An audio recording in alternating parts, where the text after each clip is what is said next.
Train के सफर में एक आईएएस की तैयारी कर रही लड़की और एक नायब तहसीलदार के बीच जो कुछ हुआ वह आपको चौंका देगा।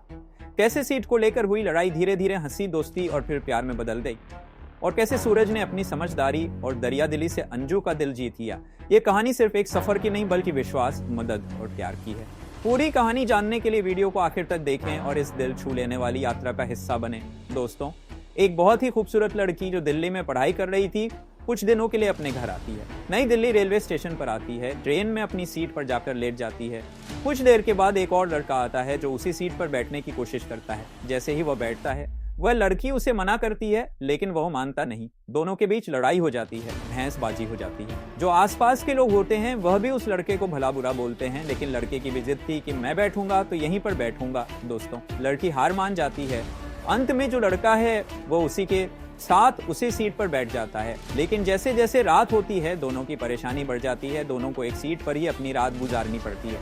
लेकिन दोस्तों, रात भर गुजारने के बाद जब सुबह होती है तो बहुत कुछ बदल चुका था, बहुत कुछ हो चुका था। दोस्तों, ये एक बहुत ही रोचक कहानी है, बहुत इंटरेस्टिंग कहानी। आइए जानते हैं पूरी कहानी इस वीडियो में। लेकिन वीडियो में आगे बढ़ने से पहले बस वही रिक्वेस्ट कि आप वीडियो को लाइक कर दीजिए, चैनल को भी सब्सक्राइब कर लीजिए ताकि मेरा हौसला बढ़ता रहे। दोस्तों, कहानी शुरू होती है नई दिल्ली से। एक लड़की जिसका नाम अंजू होता है, 24 साल की खूबसूरत लड़की, दिल्ली के मुखर्जी नगर में रहकर पढ़ाई करती थी।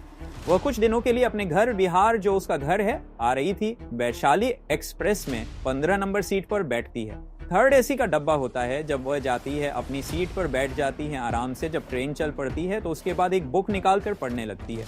कुछ देर बाद एक लड़का भी भटकते भटकते आता है, जिसकी उम्र 28-30 साल की होती है। उसका नाम सूरज होता है। वह आता है, उसी सीट पर अपना बैग रखता है और उसके पैर के बगल में ही बैठने की कोशिश करता है।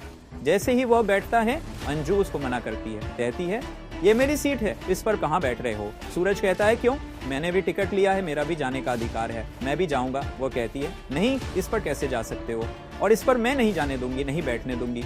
सूरज कहता है भाई मैं तो जाऊंगा तो इसी पर जाऊंगा। अब दोनों के बीच भैंसबाजी हो जाती। तभी उसके अगल बगल के जो लोग थे वह भी बोलने लगते हैं। सूरज से कहते हैं अकेली लड़की को देखकर तुम परेशान कर रहे हो, तुम्हें शर्म नहीं आती, तुम्हारे घर में माँ बहन नहीं है क्या, और ज्यादा बदतमीजी करोगे तो अभी पुलिस वाले आएंगे, फिर तुमको बताएंगे।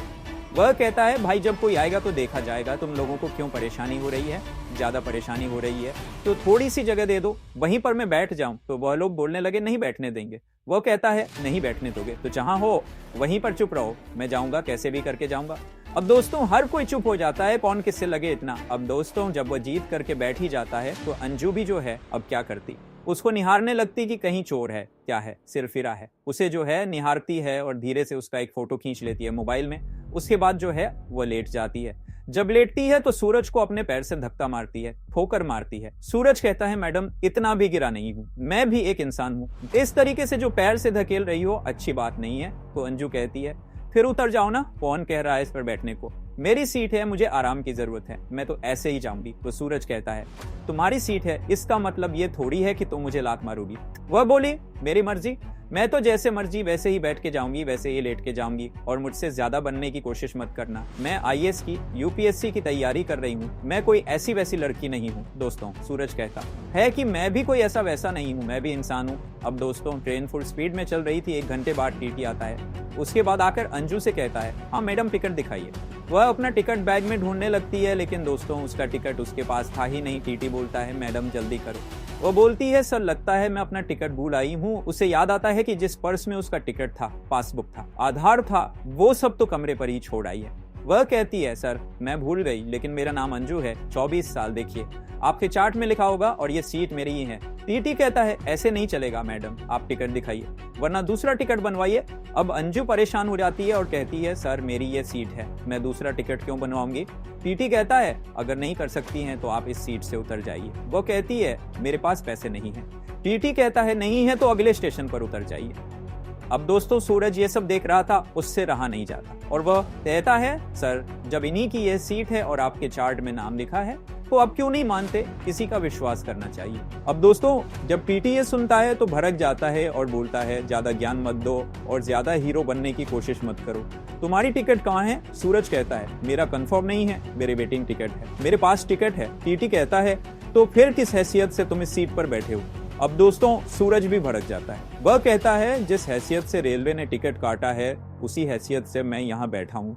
मैंने पैसे दिए हैं और मेरी मर्जी, मैं जहां बैठना चाहूं बैठूंगा। अब दोस्तों इतना सुनने के बाद टीटी कहता है ज्यादा बकवास मत करो, टिकट दिखाओ। सूरज टिकट दिखाओ। टीटी कहता है तुम्हारा तो फर्स्ट क्लास का टिकट है, तुम इसमें क्यों बैठे हो? सूरज बोलता है मेरा फर्स्ट क्लास का टिकट है, लेकिन उसमें 4-6 ही सीटें होती हैं।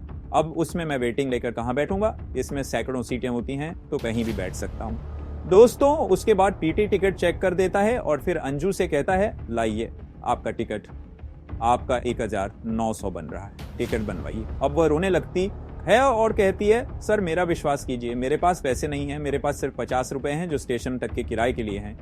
टीटी बहस करने लगता है। तब सूरज कहता है ऐसा है 900 रुपए मुझसे ले लीजिए और इनका टिकट बना दीजिए। अब पीटी वह 900 रुपए ले लेता है, टिकट बना देता है और अंजू को दे देता है। अंजू टिकट पाकर खुश हो जाती है। सारे लोग भी देखने लगते हैं कि देखो कैसा बंदा है, उसने 900 रुपए दे दिए। टिकट बन जाने के बाद अंजू के दिल में थोड़ा रहम आया। वह अपने पैर जो अभी तक सूरज को ठोकर मार रहे थे समेट लेती है। वह कहती है सर आप सही ढंग से बैठ जाइए। सूरज कहता है नहीं कोई बात नहीं, आप जैसे बैठ रही हैं वैसे ही बैठिए, मैं बहुत धक्के खा चुका हूँ, मैं चलता रहूँ। मैं चलता रहूंगा आती है और कहती है सॉरी आप आराम से बैठ जाइए। कुछ देर बाद दोस्तों चिप्स, कुरकुरे और लेज बेचने वाला आता है, कोल्ड ड्रिंक्स बेचने वाला भी आता है। सूरज बहुत सारी चीजें खरीदता है। उसके बाद अंजू की तरफ 1-2 चिप्स बढ़ाता है और कहता है खा लो। अंजू कहती है नहीं शुक्रिया। सूरज कहता है नहीं ले लो। दोस्तों लड़कियां तो लड़कियां ही होती हैं, अगर चिप्स, कुरकुरे, लेज वगैरह दिखाओ तो कितनी भी देर मना करती है, अंत में ले ही लेती हैं। अंजू जब खाना शुरू करती है तो 4-6 पैकेट खा जाती है। उसके बाद दोस्तों दोनों के बीच छोटी दोस्ती हो जाती है। वह और सिमट जाती है, आधा सीट उसके लिए खाली कर देती है, कहती है सर आप आराम से बैठिए। और उसके बाद वो अपनी किताब निकालती है यूपीएससी की और उसको पढ़ने लगती है। सूरज देखता है और कहता है आप क्या करती हैं? अंजू कहती है मैं आईएएस की तैयारी कर रही हूँ। सूरज कहता है तैयारी कहाँ तक पहुंच गई है?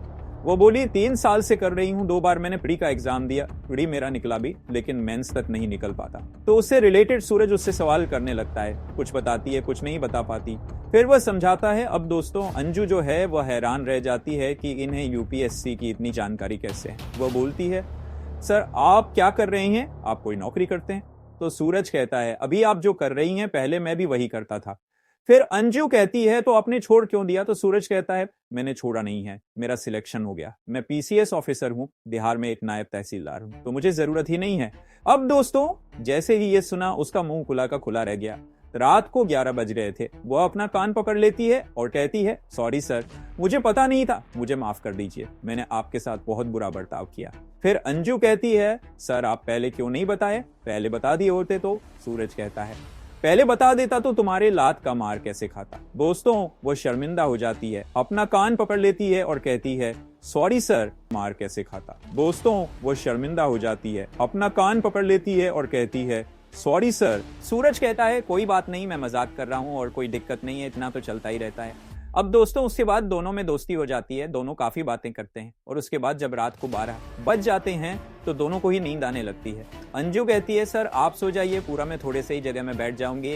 तो सूरज कहता है ये तो अन्याय होगा, आपकी सीट है और आप बैठ के जाएंगी, मैं लेट के जाऊंगा, ऐसा हो नहीं सकता, आपने इतना बैठने को दे दिया है वही बहुत है, आधे में आप बैठ जाइए, आधे में मैं बैठ जाता हूँ। दोस्तों आधे आधे में दोनों बैठ जाते हैं, लेकिन जैसे जैसे रात बढ़ती जाती है नींद जो है वह हावी होती जाती है। दोनों धीरे धीरे सरकते सरकते एकदम लंबे हो जाते हैं, एक का सर इधर एक का सर उधर, एक दूसरे के समानांतर दोनों सो जाते हैं। अब दोस्तों बीच बीच में उन दोनों की आंख भी खुलती है, उसके बाद एक दूसरे को देखते हैं फिर सो जाते हैं। दोस्तों जब सुबह हुई और सब लोगों को पता चला कि ये पीसीएस ऑफिसर हैं तो उनको भी बड़ी शर्मिंदगी हुई। बोले सर हमको पता नहीं था, आप पहले बता दिए होते तो हम आपके लिए पूरी सीट खाली कर देते, आप आराम से सो जाते, आपको तकलीफ हुई, हमने आपको उल्टा सीधा कहा। तो सूरज बोलता है ऐसी कोई बात नहीं है, मैं पहले जब चलता था तैयारी करता था तो बहुत जनरल में गया हूँ, स्लीपर में गया हूँ, बहुत धक्के खाए हैं, ऐसी कोई बात नहीं है। फिर अंजू कहती है आप दिल्ली किस लिए गए थे? सूरज बोला मैं सरकारी काम से गया था, कल का ही मेरा टिकट था आने का,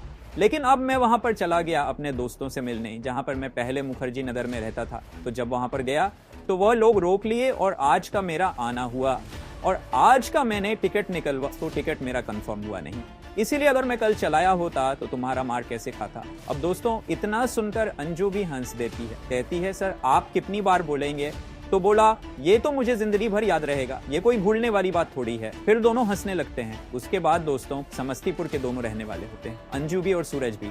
लेकिन सूरज की ड्यूटी जो है वह अररिया डिस्ट्रिक्ट में होती है, नायब तहसीलदार के पद पर दोनों करते हैं। एक दूसरे का नंबर लेते हैं, एक दूसरे से बात करते हैं। अंजू कहती है, सर मुझे आपकी जरूरत पड़ेगी तैयारी करने के लिए। सूरज कहता है, कोई बात नहीं, जो भी आपको हेल्प चाहिए मैं आपको दिया करूँ। दोस्तों धीरे धीरे दोनों में बातें होती। 2021 में उनकी मुलाकात हुई थी, 2021 में उनकी मुलाकात, और 2023 तक आते आते दोनों एक दूसरे के बिना रह नहीं पाते। दोनों में प्यार हो जाता है और सूरज और अंजू की शादी हो जाती है। शादी होने के बाद दोनों पति पत्नी बहुत ही खुश हैं। अंजू जो है अभी भी आगे की तैयारी कर रही है और सूरज सर अपनी ड्यूटी कर रहे हैं। तो दोस्तों ये रही कहानी। आप लोगों को कैसी लगी कमेंट करके जरूर बताएं। अच्छी लगी हो तो चैनल को सब्सक्राइब करें, इस वीडियो को लाइक करें और हमें बताएं कि आप ये कहानी किस जगह से देख रहे हैं। फिर मिलेंगे अगले वीडियो में, तब तक के लिए जय हिंद। दोस्तों अगर आपको ऐसे ही क्राइम, थ्रिलर और रियल स्टोरी सुनना पसंद है तो हमारी चैनल को सब्सक्राइब करके बेल दबा दीजिए ताकि हमारे वीडियो आपको सबसे पहले मिल सके। आपके अमूल्य वक्त के लिए धन्यवाद।